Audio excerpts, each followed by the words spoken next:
तो रोज़े क़यामत मैं इसकी गिरबान पकड़ कर अपना हिसाब लूँगा। ला इलाहा इल्लल्लाह मुहम्मदुर रसूलुल्लाह। मैं इस कलमे की कसम खाता हूँ, अगर मैं झूठ बोलूँ तो मुझे कब्र भी नसीब ना हो। जो मेन टॉपिक था कि खिज़र उमर को मैंने क्यों छोड़ा, वो आपको नहीं बता पाया था, इसलिए मैं आज बता रहा हूँ। सबसे पहले दोस्तों कि आज मैं आपको जो कुछ बताने वाला हूँ, सच बताऊँगा, किसी किस्म का कोई झूठ नहीं होगा। ला इलाहा इल्लल्लाह मुहम्मदुर रसूलुल्लाह। मैं इस कलमे की कसम खाता हूँ, अगर मैं झूठ बोलूँ तो मुझे कब्र भी नसीब ना हो। मैं आपको सीधी बात बताऊँगा, खिज़र उमर और मैं काफ़ी टाइम से इकट्ठे थे। ये सोशल मीडिया पे तो हम बाद में आए थे। हमारी काफ़ी गहरी दोस्ती थी। उसकी अपनी शॉप हुआ करती थी, मेरी अपनी शॉप। हम दोनों का शाम को इकट्ठे मिलना, दिन को एक दिन वो मेरी शॉप पे आ जाया करता था, एक दिन मैं उसके पास चला जाया करता था। मतलब कि अगर मुझे जो शादी का किसी ने कार्ड भेजा है तो खिज़र भाई मेरे साथ जाते थे, और उससे किसी ने शादी का कार्ड भेजा है तो वो मेरे बगैर नहीं जाता था। हम कुल खानियों पर भी इकट्ठे जाते थे। मतलब कि इतनी हमारी गहरी दोस्ती थी। उसके बाद हमें टिकटॉक का शौक़ हुआ करता था, वो भी फ़कत एक फ़ेम हासिल करने के लिए कि यार हम जहाँ पे गए हुए हैं लोग हमें जानते हों। बाकी पैसे कमाने का ना हमें इस चीज़ से कोई पता था, ना ही कोई किसी किस्म का लालच था। उसके बाद दोस्तों हुआ कुछ यूँ, मैं आपका ज़्यादा टाइम वेस्ट नहीं करूँगा, कोशिश कर रहा हूँ कि आसान लफ्ज़ों में आपको बात की भी समझ आ जाए और टाइम भी बच जाए। तो हमने वीडियोस तो टिकटॉक की बनाया करते थे। 2021 में हमारी पहली वीडियो टिकटॉक पर वायरल हुई थी। तब हमारे साथ वसीम लड़का और वो एक मोटा हुआ करता था, मौलवी साहब नहीं होते थे। तो उसके बाद हम लगे रहे टिकटॉक पे, फिर हम यूट्यूब की तरफ आ गए। यूट्यूब से फेसबुक की तरफ आ गए। लेकिन फिर भी यूट्यूब का तो पता था कि यहाँ से अर्निंग होती है।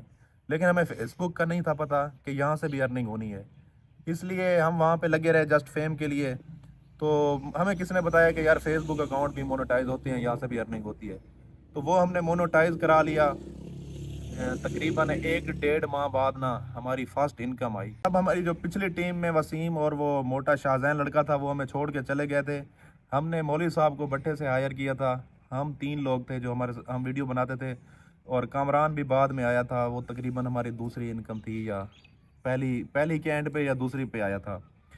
तो फिर हुआ यूँ कि खिज़र ने मेंशन कर दिया कि यार मौलवी साहब, मैं और कामरान, ये जो 3 बंदे हैं ना, आपको मैं दूंगा 40% और 60% मैं खुद रखूंगा, क्योंकि मैं मेन बंदा हूँ। इस वजह से मेन बंदा हमने उसको इस वजह से बनाया हुआ था कि कोई भी काम हो, मतलब कि कोई घर भी हो ना, तो उसमें भी जब तक एक बड़ा ना हो तो वो नहीं चलता। इसलिए कोई भी काम हो तो एक बंदे का बड़ा होना ज़रूरी होता है। इस वजह से चैनल भी उसने अपने नाम से बनाया था, और हम शुरू से इकट्ठे थे। तो उस टाइम अगर हमें ना वारे आता, हमें ना समझ आता, तो हम उसे कह सकते थे कि यार हमें 40% पे नहीं समझ आता, हम नहीं करना चाहते। लेकिन हमने कोई डिमांड नहीं की। हम ये भी कह सकते थे कि यार हम 3 बंदे हैं, हमें आप 60% दें, 40% आप खुद रखें। लेकिन हमने किसी किस्म की कोई डिमांड नहीं की। उसे बस ये कहा कि यार तू भाई है, जैसे तुझे बेहतर लगे वैसे कर ले। तो फिर उसके बाद निज़ाम चलता रहा। मतलब कि 1-2 अर्निंग आई, उसने हमें बताया कि यार इतनी आई है, इतने आपके बनते हैं, इतने मेरे बनते हैं। मतलब जैसे था वो हमने डिवाइड किया। उसके बाद निज़ाम चलता रहा। उसने कहा कि यार आप मुझसे ख़र्चा पानी ले लिया करें, आप फ़जूल ख़र्ची कर जाते हैं, अगर आपकी सेविंग हो जाएगी तो आप लोगों का अपना ही फ़ायदा है। मैं ये चाहता हूँ कि आगे चल के हम जो भी कारोबार करें, उसने कहा था कि हम कपड़े का एक ब्रांड बनाएंगे। तो वहाँ पे भी जिस तरह हम यहाँ पे 60-40 हैं, तो वहाँ पे भी ऐसे ही 60-40 चलेंगे। तो इस वजह से हमने भी मतलब कि अंधा इतबार किया उस पर, कभी किसी चीज़ की कोई डिमांड नहीं की। जैसे उसने कहा हमने यस किया। उसके बाद दोस्तों हमने एक गाड़ी ली आल्टो, इस्लामाबाद से, न्यू 0 मीटर। कुछ अरसे बाद निज़ाम चलता रहा तो उसने सिविक ले ली। तो मैंने कहा यार ये आल्टो मैं रख लेता हूँ। मेरी मोबाइल शॉप थी, जैसा कि आप लोग जानते होंगे, शुरू शुरू में आप वीडियोस में देखा करते होंगे। 2022 के छठे माह मैंने दुकान अपनी सेल की थी। कुछ पेमेंट मैंने उसे नेट दी थी, कुछ वो मेरे हिसाब किताब में थे, वो उसको दिए। तो आल्टो गाड़ी मैंने रख ली थी। तो दोस्तों मैं आपको ये बताता चलूँ कि हमारा अपना ना ज़ाती घर नहीं था। तो मेरे घर वाले कहते थे कि यार आपने गाड़ी ली हुई है, आपका अपना घर नहीं है। और लोग भी बातें करते थे, हमारे मोहल्लेदार, जब हम वहाँ से गुजरते थे ना, कि गाड़ियों पे चढ़े हुए हैं, अपने बैठने की इनकी जगह नहीं है। जो हमारा मकान था वो हमारा मतलब कि जैसे वो बाप दादा का होता है ना, हिस्से में था। तो हमारे हिस्से में वहाँ पे तकरीबन 1.5-2 मरले आते थे। तो इस वजह से हम बड़े वहाँ पे तंग थे। तो फिर मैंने गाड़ी सेल की, जो कि खिज़र उमर ने फिर वापस ले ली थी। गाड़ी मैंने सेल करके मकान ले लिया था। तो सारा दिन हम इकट्ठे होते थे, किसी किस्म का कोई फ़र्क नहीं हुआ करता था। अब जो मेन रीज़न थी छोड़ने की, ये जो ईद गुज़री है, छोटी ईद, माह रमज़ान वाला महीना हम इस्लामाबाद रहे थे। वहाँ से हम वापस आए ईद वाला दिन, मैं सारा दिन यहीं पे था। मेरा जो घर था वो डेरे से 1 से 1.5 किलोमीटर दूर था। और वो जो डेरा था वो हमने सोशल मीडिया पे आने से पहले 10-10 मरले के प्लाट लिए थे। और 10 मरले मेरा था, 10 मरले खिज़र उमर का था। तो कुछ अरसे बाद जब पैसे वगैरह आए तो उसने वो प्लाट ले लिया था मुझसे, मुझे उसकी पेमेंट अदा कर दी थी। तो फिर मैं वहाँ पे एट ए टाइम मैं वहाँ पे हुआ करता था, मैं 3 दिन 4 दिन बाद घर जाता था। तो उस दिन ईद वाले दिन हम सारा दिन इकट्ठे थे। शाम को मेरी फैमिली ने मुझे कहा कि ईद का दिन है, आज शाम को आपने हमें बाहर घुमाने के लिए ले जाना है। ईद वाले दिन दोस्तों मगरिब का टाइम था। तो मैंने इसे कहा कि यार मैं सारा दिन ही वहीं था। सुबह मैं ईद नमाज जब पढ़ी घर गया था, उसके बाद मैं सारा दिन डेरे पे था, मैं घर नहीं गया था। तो मैंने कहा कि यार मैंने अपनी फैमिली के साथ जाना है बाहर, तो मैं आल्टो लेके जा रहा हूँ। मैंने यकीन माने फॉर्चूनर मैं ड्राइव करता था, मैंने कभी अपने ज़ाती काम के लिए उसे नहीं लेके गया। तो मैंने आल्टो का कहा, तो इन भाई साहब का जवाब ये था कि गाड़ी अलाउ नहीं है।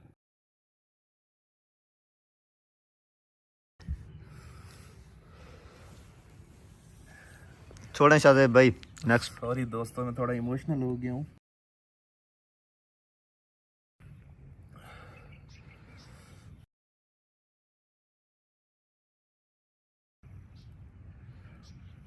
उसके बाद दोस्तों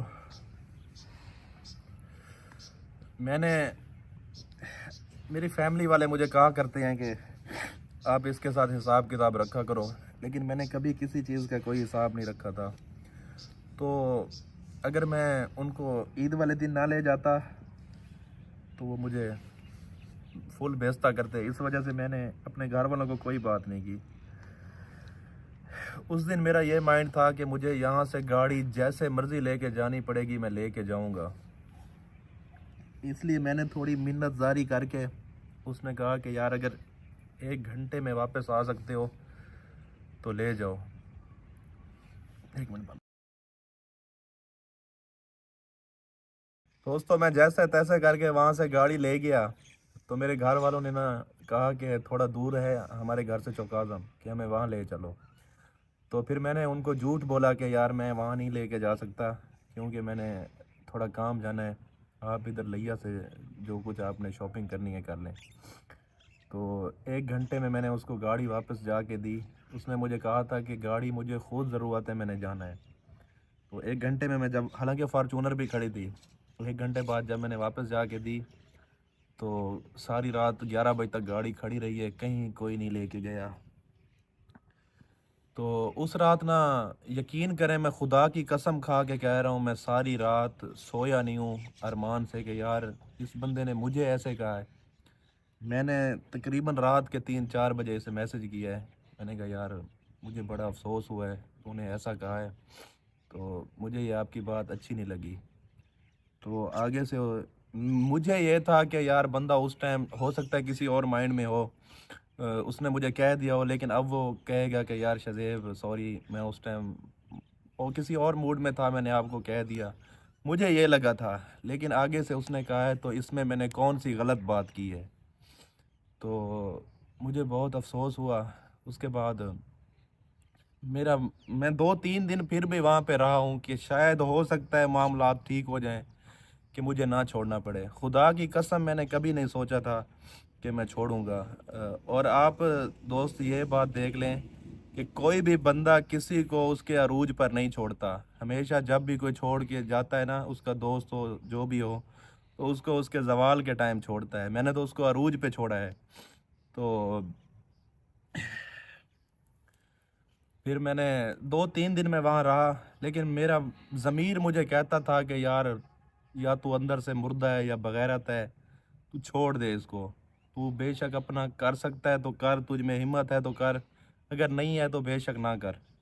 इसलिए मैं 2-3 दिन मैंने बर्दाश्त किया, लेकिन मुझसे नहीं हो पा रहा था। इसलिए 2-3 दिन बाद मैंने उसे कॉल की कि यार, मैंने जस्ट उसे ये मैसेज लिखा कि मैं रिज़ाइन दे रहा हूँ। उसने कहा क्यों, वजह? मैंने कहा बस कोई वजह नहीं, अल्लाह पाक आपको खुश रखे। उसने मुझसे पूछा कि तू इस टाइम कहाँ है? मैं मेरे हमारे घर के साथ एक अड्डा है, मैं वहाँ पे खड़ा था। मैंने उसे बोला मैं यहाँ खड़ा हूँ, तो वो वहाँ पे मेरे पास आया है, मुझे पिज़्ज़ा शॉप पे लेके गया है, वहाँ पे पिज़्ज़ा मंगवाया है उसने। उसने कहा है कि यार तू क्यों ऐसे क्यों कर रहा है? मैंने फिर जैसे आपको बता रहा हूँ, मैंने उसे सारी बात बताई है, रीज़न बताई है, लेकिन उसने मुझे ये कहा है कि अगर 2-4 दिन तुम छुट्टी कर लो, तुम्हारा दिमाग ठीक हो जाएगा तो वापस आ जाना। तब तक तुम्हारे लिए दरवाजे खुले हैं, जब तक तुम्हारी अपनी वीडियो बन के तुम्हारे पेज पर नहीं लगेगी। जब तुम्हारी एक वीडियो भी बन के लग गई तो फिर तुम्हारे वापसी के दरवाजे बंद हैं, तब तक तुम आ सकते हो। मैंने कहा ठीक हो गया। उसके बाद लेन देन का जो मामला था, तो जब मैंने छुट्टी कर ली थी तो साफ ज़ाहिर मेरा हक बनता था कि मैं उसे कहूँ कि यार हमारा जो लेन देन है वो क्लियर करो। मैंने उसे कहा, उसने कहा मैंने तेरे कौन से पैसे देने हैं, मैंने तेरा 1 रुपया भी नहीं देना। उसके अलावा दोस्तों, कसम खुदा की, मैंने उसे कॉल पे अपने हिसाब किताब के बारे में कहा है ना, उस बंदे ने मुझे माँ बहन की गालियाँ दी हैं, और वापसी जवाब में मैंने उसे एक गाली भी नहीं दी। मैंने उसे इतना कहा है कि अगर तूने कोई भी बात करनी है ना, मेरे सामने बैठ के मेरी आंखों में आंखें डाल के करना, बाद की बात में देखी जाएगी। लेकिन उसके बाद वो मुझे नहीं मिला। हमारे इलाके में एक सरदार हैं, उनको मैंने जाके मामला बताया है। वहाँ पे हमारी पंचायत हुई थी, जहाँ पे हमारी एंडिंग हुई है। तो उस पे उसने कहा है कि यार अगर मैंने इसके देने हैं तो ये कोई एग्रीमेंट स्टाम्प वगैरह ले आए, मुझे दिखाया। अब जहाँ पर इतनी गहरी दोस्ती हो, वहाँ पर बंदा कोई एग्रीमेंट, कोई स्टाम्प, किसी किस्म का कोई चीज़ नहीं होती। तो उस बंदे ने मुझे कहा है कि यार शज़ेब, मुझे पता है कि तू हक पे है, सच बोल रहा है, लेकिन जो पंचायत होती है ना, वो बग़ैर सबूत के किसी के हक में फ़ैसला नहीं दे सकती। अब अगर तू कहे कि ये वाला प्लाट मेरा है, तो मैं तुझे कहूँगा कि मुझे इसके कागज़ दिखा, अगर तेरा है तो इस वजह से उसने कहा कि यार यहाँ पे कुछ नहीं हो सकता, अगर तुम्हारे पास कोई एग्रीमेंट होता तो मैं वो करके देता। तो अब ये जो फ़ैसला है ये हलफ पे वो होगा, अगर तुम हलफ उठा सकते हो। मैंने कहा जी मैं उठा के देता हूँ। तो उसने कहा इसको कि यार खिज़र, तू हलफ उठा के दे सकता है? इसने मेरा तकरीबन 1.25 करोड़ 1.5 करोड़ रुपया देना था। तो इसने कहा जी मैं हलफ उठा के दे सकता हूँ। फिर मैंने कहा ये मौलवी साहब बैठे हैं, 5 वक्त की नमाज़ पढ़ते हैं, माशाल्लाह मुंह पे सुन्नत रसूल है, इनको कहेंगे ये हलफ उठा दे। मौलवी साहब ने पहले ना नू की है, फिर इसने कहा यार हमें साइड पे थोड़ा जाने दें, हमने आपस में कोई डिस्कस करनी है। तो ये उसे साइड पे लेकर गया है। तो फिर जब वापसी पे मौलवी साहब ने कहा जी भाई कोई मसला नहीं, मैं भी हलफ उठा के दे देता हूँ। फिर पंचायत वाले ने मुझे कहा है कि शाहज़ेब भाई देखें, आप मामला जो है ना अल्लाह के सुपुर्द कर दें। जो हलफ उठाने वाला होता है और मतलब जो उठवाता है और जो उठाने वाला होता है, दोनों के लिए नुकसानदेह है। मैं यही चाहूँगा कि आप इस मामले में ना पड़ें, अल्लाह पाक बेहतर इंसाफ करेगा। तो इसलिए हमने अल्लाह पर छोड़ दिया। इस बंदे ने वहाँ पे कहा था कि ये मेरा मुलाजिम था, तो इसलिए जो इसका हक बनता था, इसकी तनख्वाह थी, मैं इसको वही देता था। दोस्तों आप मुझे बताएं, जो बंदा किसी के पास ड्यूटी करता है, तनख्वाहदार होता है, वो किसी का बाउंड तो नहीं होता ना। खुदा की कसम, हमें अपने मोबाइल पे टिकटॉक बनाना अलाउ नहीं थी, यूट्यूब चैनल, फेसबुक पेज तो दूर की बात रह गई।